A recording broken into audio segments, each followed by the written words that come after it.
ಆಕಾಶವಾಣಿ.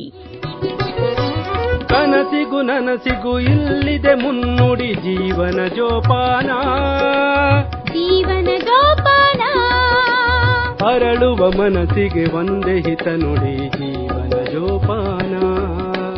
ಜೀವನ ಜೋಪಾನ HIV ಸೋಂಕು ಅಂದು ಇಂದು ಪ್ರಾಯೋಜಿತ ಸರಣಿ ಜೀವನ ಜೋಪಾನ. ಈ ಕಾರ್ಯಕ್ರಮದ ಪ್ರಾಯೋಜಕರು ಕರ್ನಾಟಕ ರಾಜ್ಯ ಏಡ್ಸ್ ಪ್ರಿವೆನ್ಷನ್ ಸೊಸೈಟಿ. ಜೀವನ ಜೋಪಾನ ಜೀವನ ಜೋಪಾನ.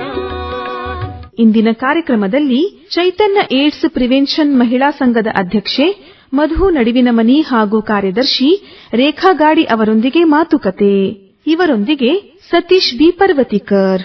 ಜೀವನ ಜೋಪಾನ HIV ಸೋಂಕು ಅಂದು ಇಂದು ಕಾರ್ಯಕ್ರಮ ಕೇಳುವ ಎಲ್ಲಾ ಕೇಳುಗರಿಗೆ ನಮಸ್ಕಾರ. ಈ ಸೋಂಕಿನ ಪ್ರಾರಂಭದ ಅವಧಿಯೊಳಗ ಆಕಾಶವಾಣಿ ಧಾರವಾಡ ಕೇಂದ್ರ ಪಾಸಿಟಿವ್ ದತ್ತ ಪಯಣ ಅನ್ನೋ ಕಾರ್ಯಕ್ರಮ ಪ್ರಸಾರ ಮಾಡಿತ್ತು. ಬಾಗಲಕೋಟೆ ಜಿಲ್ಲೆಯ ಮುಧೋಳದ ಚೈತನ್ಯ ಸಂಸ್ಥೆಯ ಸದಸ್ಯರು ಇದರೊಳಗ ಭಾಗವಹಿಸಿದ್ರು. ಅವಾಗ ಇದು ಒಂದು ಮಹಿಳಾ ಲೈಂಗಿಕ ಕಾರ್ಯಕರ್ತೆಯರ ಸಂಘ ಆಗಿತ್ತು. ಈಗ ಚೈತನ್ಯ ಏಡ್ಸ್ ಪ್ರಿವೆನ್ಷನ್ ಮಹಿಳಾ ಸಂಘ ಆಗ್ಯದ. ಅಂದು ಈ ಸಂಘದ ದೊಡ್ಡ ವಿಶೇಷ ಕೆಲಸ ಅಂದ್ರ ಗ್ರಾಮೀಣ ಪ್ರದೇಶದೊಳಗಿರುವಂತ ಈ FSWs ಗಳನ್ನ ಪತ್ತೆ ಮಾಡಿ ಅವರಿಗೆ ಇವರು ಅರಿವು, ಶಿಕ್ಷಣ, ಎಚ್ಚರಿಕೆಯನ್ನ ನೀಡುವ ಕೆಲಸ ಮಾಡ್ತಾ ಇದ್ರು. ಇವರುಗಳಿಗೆ ನಾನು ಈ ಹಿಂದೆ ಮಾತನಾಡಿಸಿದಾಗ ಈ ವೃತ್ತಿಯಿಂದ ನಿಮಗೂ ಈ ಸೋಂಕು ಬರಬಹುದಲ್ಲ ಅನ್ನೋ ಪ್ರಶ್ನೆಗೆ ಅದಕ್ಕೆ ನಾವು ರೆಡಿ ಇದ್ದೀವ್ರಿ, ಅದರ ಚಿಕಿತ್ಸೆ ಬಗ್ಗೆ ನಮಗೆಲ್ಲ ಮಾಹಿತಿ ಅದ ಅಂದವರು ನೋಡ್ರಿ ಇದೇ ಪಾಸಿಟಿವ್ ದತ್ತ ಪಯಣ ಅಲ್ಲ. ಒಂದು ಕಡೆ ಯಾವಾಗಾದ್ರೂ ಈ ಸೋಂಕು ಪಾಸಿಟಿವ್ ಆಗಬಹುದು ಅನ್ನೋ ವಿಚಾರ, ಈ ಸೋಂಕು ವಿಶೇಷವಾಗಿ FSWಗಳಿಂದ ತೀವ್ರ ಹರಡಬಾರದು ಅನ್ನೋದು ಮತ್ತೊಂದು ವಿಚಾರ. ಅದಕ್ಕೆ ಅವರಿಗೆ ಎಚ್ಚರಿಕೆ ಕೊಡೋದೇ ಈ ಪಾಸಿಟಿವ್ ವಿಚಾರ ಅಲ್ಲ. ಬನ್ನಿ ಇವತ್ತ ಮುಧೋಳದ ಆ ಚೈತನ್ಯ ಸಂಸ್ಥೆಯ ಮಧು ನಡುವಿನಮನಿ ಹಾಗೂ ರೇಖಾ ಗಾಡಿ ಅವರು ನಮ್ಮ ಜೊತೆ ಇದ್ದಾರೆ. ಕಾರ್ಯಕ್ರಮಕ್ಕೆ ಸ್ವಾಗತ. ನಮಸ್ಕಾರ ಸರ್. ನಿಮ್ಮ ಸಂಕ್ಷಿಪ್ತ ಪರಿಚಯ ಮಾಡಿಕೊಡಿ ಮಧು ಅವರೇ. ನನ್ನ ಹೆಸರು ಮಧು ನಡುವಿನಮನಿ ಅಂತ ಹೇಳಿ. ನಾನು ಚೈತನ್ಯ ಮಹಿಳಾ ಸಂಘದೊಳಗೆ ಅಧ್ಯಕ್ಷ ಆಗಿದ್ದೇನೆ. ಚೈತನ್ಯ ಮಹಿಳಾ ಸಂಘ ಮುಖ್ಯವಾಗಿ ಮಹಿಳೆಯರ ಆರ್ಥಿಕ ಹಾಗೂ ಆರೋಗ್ಯ ಕಾಪಾಡೋಗೋಸ್ಕರ ಮಾಡ್ಕೊಂಡಂತ ಒಂದು ಸಂಘಟನೆ ಆಗಿದ್ದು. ಸುಮಾರು ಎಷ್ಟು ವರ್ಷ? ನಾನು 24 ವರ್ಷದಿಂದ ಈ ಸಂಸ್ಥೆ ಒಳಗ ಇದ್ದೀನಿ ಸರ್. ನಾನು ರೇಖಾ ಅವ್ರಿ. ನನ್ನ ಹೆಸರು ರೇಖಾ ಗಾಡಿ ಅಂತ ಹೇಳಿ ಸರ್.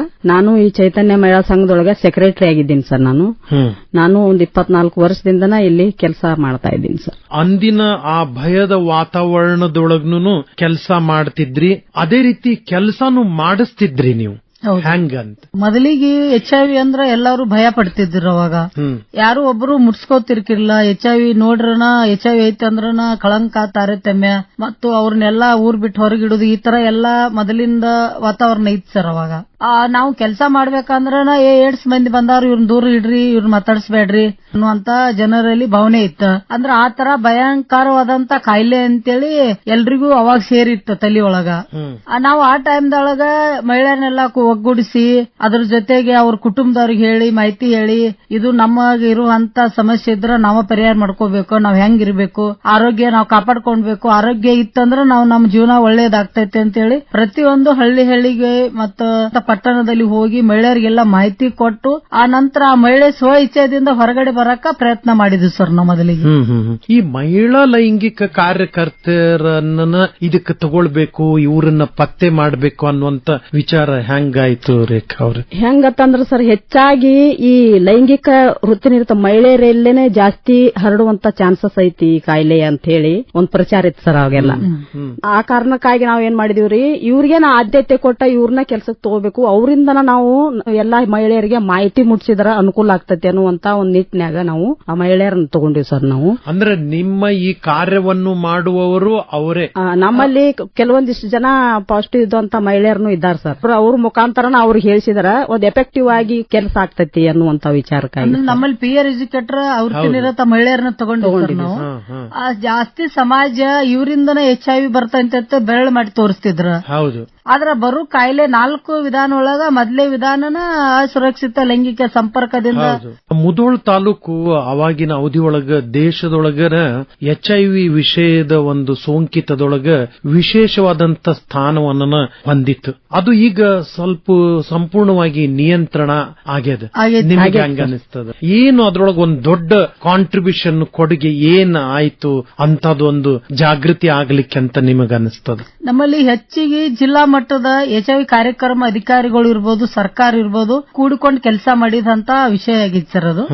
ಅದರ ಜೊತೆಗೆ ಹೆಚ್ಚಾಗಿ ಈ ಐಸಿ ಮಾಹಿತಿಯಿಂದ ಅವ್ರಿಗೆ ಪ್ರತಿಯೊಬ್ಬರಿಗೆ ಮಾಹಿತಿ ಕೊಟ್ಟು ಮನೆ ಮನೆ ಕಾರ್ಯಕ್ರಮ ಇರ್ಬೋದಾ, ಮತ್ತು ಅವ್ರಿಗೆ HIV ಬರೋ ವಿಧಾನ ಏನ, ಅದನ್ನ ತಡೆಗಟ್ಟುವುದು ಹೆಂಗು, ಹೆಚ್ಚಾಗಿ ಅವರು ರಕ್ತ ಪರೀಕ್ಷೆ ಎಲ್ಲಿ ಮಾಡಿಸಬೇಕು, ಫ್ರೀ ಆಗೈತಿ, ಯಾವುದೇ ರೀತಿ ದುಡ್ಡು ಹೋಗಂಗಿಲ್ಲ, ಒಂದ್ ವೇಳೆ ಅದರಿಂದ ಏನಾದ್ರು ಸಮಸ್ಯೆ ಬತ್ತರ ಮುಂದ್ ಪರಿಹಾರ ಸಿಗ್ತೈತೆ ಅನ್ನೋ ಹಂಗ ಕುಟುಂಬ ವಿಚಾರ ಆಗಿರ್ಬೋದ, ಮತ್ತು ಮಹಿಳೆಯರಿಗಿರ್ಬೋದ, ಪುರುಷರಿಗಿರ್ಬೋದ, ಎಲ್ರಿಗೂ ಹೇಳ್ಕೊತ ಬಂದು ಬಹಳ ಹೆಮ್ಮೆ ಅನಿಸ್ತೈತಿ. ನಮ್ಮ ಒಂದು ತಾಲೂಕು ಎಲ್ಲಿ ಹೋದ್ರು HIV ಮೇಲೆ ಫಸ್ಟ್ ಇತ್ತು, ಈಗ ಯಾವುದೇ ರೀತಿ ಕಳಂಕ ಇಲ್ಲದಂತ ತಾಲೂಕು ಆಗೈತೆ ಅಂತ ಒಂದು ಹೆಮ್ಮೆ. ಈಗ ಮತ್ತೆ ಅವೇರ್ನೆಸ್ ಹೆಂಗಾಯ್ತು ಸರ್? ಬೀದಿ ನಾಟಕಗಳ ಮುಖಾಂತರ ಅವೇರ್ನೆಸ್ ಮಾಡಿದೀವಿ ಸರ್, ಸ್ಕೂಲ್ ಜಾಥಾಗಳ ಕಾರ್ಯಕ್ರಮಗಳ ಮುಖಾಂತರ ಅವೇರ್ನೆಸ್ ಆಗಿದೆ. ಈಗ ಪ್ರತಿಯೊಂದು ಕಡೆನೂ ಎಲ್ಲಾ ಮನಿಗೆ ನಮ್ಮ ವರ್ಕರ್ ಎಲ್ಲ ಹೋಗ್ತಾ ಇದ್ದಾರೆ, ಅವ್ರ ಜೊತೆ ಮಾತಾಡ್ತಾರ, ಅದರಿಂದ ಅವ್ರಿಗೆ ಕೌನ್ಸಿಲಿಂಗ್ ಮಾಡಿ ಅವ್ರನ್ನ ಹೊರಗೆ ತರುವಂತಹ ಒಂದು ಕೆಲಸಗಳು ನಡೀತಾ ಇದೆ ಅವರಲ್ಲಿ.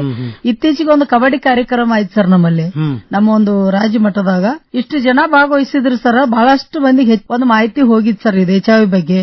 ನೀವು ಹೇಳಿದಂಗ ಆ ಮೊದಲಿನ ಕಳಂಕ ಮುಧೋಳ ತಾಲೂಕಿಗೆ ಈಗಿಲ್ಲ ಅನ್ನೋದು ಒಂದು ಸಂತೋಷದ ವಿಷಯ, ಹೆಮ್ಮೆಯ ಸಂಗತಿ ಅಂತೆ. ಅಂದ್ರೆ ಯಾವ್ದು ಒಂದು ಪ್ರೋಗ್ರಾಮ್ ನಿಮಗ್ ಭಾರಿ ಚಲೋ ಆಯ್ತು ನೋಡ್ರಿ, ಇದನ್ನ ನಾವೆಲ್ಲರೂ ಕೂಡ ಭಾರಿ ಪ್ರಮಾಣದೊಳಗೆ ಮಾಡಿದ್ವಿ, ಸಕ್ಸಸ್ ಆಯ್ತು ಇದು ಅನ್ನುವಂತದ್ದು? ಸರ್ ಜಿಲ್ಲಾ ಮಟ್ಟದಾಗ ಪ್ರತಿಯೊಂದು ಸ್ಕೂಲ್ ಒಳಗ ಕಾರ್ಯಕ್ರಮಗಳು ಮಾಡ್ತೀವಿ ಸರ್ ಅಲ್ಲಿ. ಮತ್ತು ನಮಗೂ ಪ್ರತಿಯೊಂದು ಈ CBS ಕ್ಯಾಂಪ್ ಅಂತ ಕೊಡ್ತಾರೆ ಸರ್ ನಮ್ಮ ಮಹಿಳೆಯರಿಗಾಗಿ, ಅವರು ಮತ್ತು ಅವ್ರ ಪಾರ್ಟ್ನರ್ಗಾಗಿ ಸರ್ಕಾರದಿಂದ. ಆ ಒಂದು ಕ್ಯಾಂಪಿನಲ್ಲಿ ಸುಮಾರು 100ಕ್ಕಿಂತ ಹೆಚ್ಚಿಗೆ ಟೆಸ್ಟಿಂಗ್ ಆಗ್ತಾವ ಸರ್ ಅಲ್ಲಿ ಟೆಸ್ಟಿಂಗ್ ಆದಾಗ ಅವರಿಗೆ ಜಾಗೃತಿ ಎಲ್ಲರಿಗೂ ಬರ್ತೈತೆ ಸರ್. ಅಡ್ವಾನ್ಸ್ ಅದ್ರೊಳದಿಂದ ಪಂಚಾಯತಿ ಕಡೆಯಿಂದ ನಮಗ ಎಲ್ಲಾ ಮಾಹಿತಿ ಹೋಗ್ತೈತೆ ಸರ್. ಡಂಗರ ಸಾರುವ ಮೂಲಕ ಪಂಚಾಯತಿ ಒಳಗ್ ಮಾಹಿತಿ ಹೋಗಿದ ನಂತರ ನಮಗ ಅದರಿಂದ ಎಲ್ಲಾ ತರದ HIV ಪರೀಕ್ಷೆ ಹೆಚ್ಚಾಗೈತೆ ಸರ್ ಅದು, ಮತ್ತು ಕಳಂಕ ತಾರತಮ್ಯ ಕಡಿಮೆ ಆಗೈತೆ ಸರ್. ಈಗ ಪೂರ್ಣ ಹೋಗಿಲ್ಲ, ಆದ್ರೂ ಒಂದ್ ಮಟ್ಟಿಗೆ ಐತ್ ಸರ್. ಈಗ ಸ್ವಲ್ಪ ಇನ್ನೂ ಏನೆಲ್ಲ ಮಾಡಬೇಕಾಗಿತ್ತು ಅಥವಾ ಇನ್ನೂ ಮಾಡಬೇಕಾಗ್ಯದಂತ ಅನಿಸ್ತದ ರೇಖಾ ಅವ್ರೆ? ಮಹಿಳಾ ಲೈಂಗಿಕ ಕಾರ್ಯಕರ್ತರ ಸಂಘದಿಂದ ಇರಬಹುದು, ಅಥವಾ ನೇರವಾಗಿ ಸೋಂಕಿತರ ಸಂಘದಿಂದ ಇರಬಹುದು, ಅಥವಾ ಯಾವುದೇ NGOಗಳು ವರ್ಕಿಂಗ್ ಫಾರ್ HIV ಅನ್ನೋದಕ್ಕೂ ಇರಬಹುದು ಅಂತ. ಇನ್ನು ಅವರಿಗೆ ಸಾಕಷ್ಟು ಒಂದು ಸೌಲಭ್ಯ ಕೊಡಿಸುವ ಮುಖಾಂತರ ನಾವು ಒಂದು ಸಹಾಯ ಮಾಡ್ಬೇಕು ಸರ್ ಅವ್ರಿಗೆ. ನಾವು ಈಗ ಅಂತ ಸೌಲಭ್ಯಗಳು ಇವತ್ತಿನ ಪರಿಸ್ಥಿತಿ ಒಳಗೆ ಎರಡಿದ್ದಾವೆ ಸರ್. ಒಂದು ಚೇತನ ಐತಿ ಸರ್ ಸ್ಕೀಮ್, ಒಂದ್ ಧನಶ್ರೀ ಸ್ಕೀಮ್ ಐತಿ ಸರ್ ಅವ್ರಿಗೆ. ಪಾಸಿಟಿವ್ ಇದ್ದವ್ರಿಗೆ ಧನಶ್ರೀ ಸ್ಕೀಮ್ ಐತಿ ಸರ್ ಮಹಿಳೆಯರಿಗೆ. ಅದ್ರೊಳಗ ಬರೀ 30,000 ಸಬ್ಸಿಡಿ ಮಾತ್ರ ಕೊಡ್ತಾರ ಸರ್, ಸಹಾಯಧನ ಅಂತ ಗೌರ್ಮೆಂಟ್ ಇಂದ. ಅದನ್ನ ಬಿಟ್ರೆ ಯಾವುದೇ ಸ್ಕೀಮ್ ಇಲ್ಲ ಸರ್. ಮತ್ ಸ್ವಲ್ಪ ಮಟ್ಟಿಗೆ ಅಂದ್ರ ಟಾರ್ಗೆಟ್ ಕಡಿಮೆ ಇರ್ತದೆ ಸರ್ ಅಲ್ಲಿ. ಟಾರ್ಗೆಟ್ ಬರೀ 10, ಒಂದು ತಾಲೂಕಿಗೆ 10, 9 ಈ ರೀತಿ ಬಂದಿರ್ತಾವ ಸರ್. ಜಾಸ್ತಿ ಜನ ಇದ್ದಾರೆ ಸರ್ ಪಾಸಿಟಿವ್ ಇರುವಂತ ಜನ. ಅಂದ್ರ ಸಂಖ್ಯೆ ಹೆಚ್ಚಾದ್ರೆ ಹೆಚ್ಚು ಜನರಿಗೆ ಅನುಕೂಲ ಆಕೈತಿ ಸರ್ ಅವ್ರಿಗೆಲ್ಲರಿಗೂ.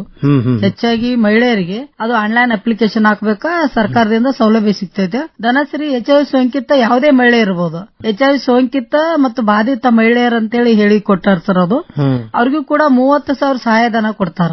ಅದು ಈಗಾಗಲೇ ನಾವು ಸರ್ಕಾರ ಮಟ್ಟದಾಗ ಚರ್ಚೆನೂ ಮಾಡಿದ್ವಿ ಸರ್. ಅದು ಈಗಾಗಲೇ ಒಂದು ರಾಜ್ಯ ಮಟ್ಟದಾಗ ಮೀಟಿಂಗ್ ಕರೆದ ಅವ್ರಿಗೂ ನಾವು ಬೇಡಿಕೆ ಇಟ್ಟು ಇನ್ನೂ ಜಾಸ್ತಿ ಆಗ್ಬೇಕು ಅವ್ರ ಸಹಾಯಧನ, ಅವ್ರಿಗೆ ಅನುಕೂಲ ಆಗ್ಲಿ ಅಂತ ಹೇಳಿಕೆಶನ್.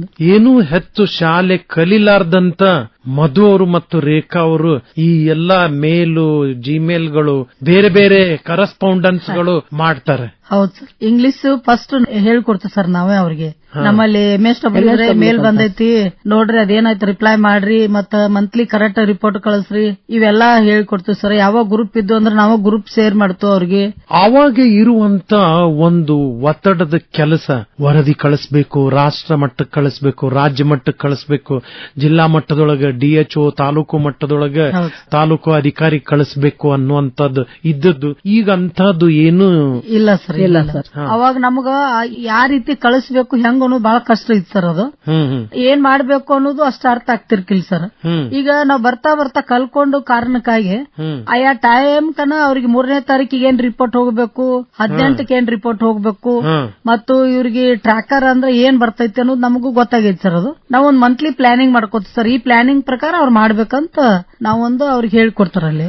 ನಮ್ಮ ವೈಯಕ್ತಿಕವಾಗಿ ನಾವು ಇನ್ನೂ ಒಂದ್ ಸ್ವಲ್ಪ ಇದಕ್ಕ ಮಾಡಬಹುದು ಅಂತ ಎಲ್ಲಾದ್ರೂ ಅನಿಸ್ತದ ನಿಮ್ಗೆ? ಇನ್ನೂ ಮಾಡ್ಬೇಕು. ಏನ್ ಮಾಡ್ಬೇಕು?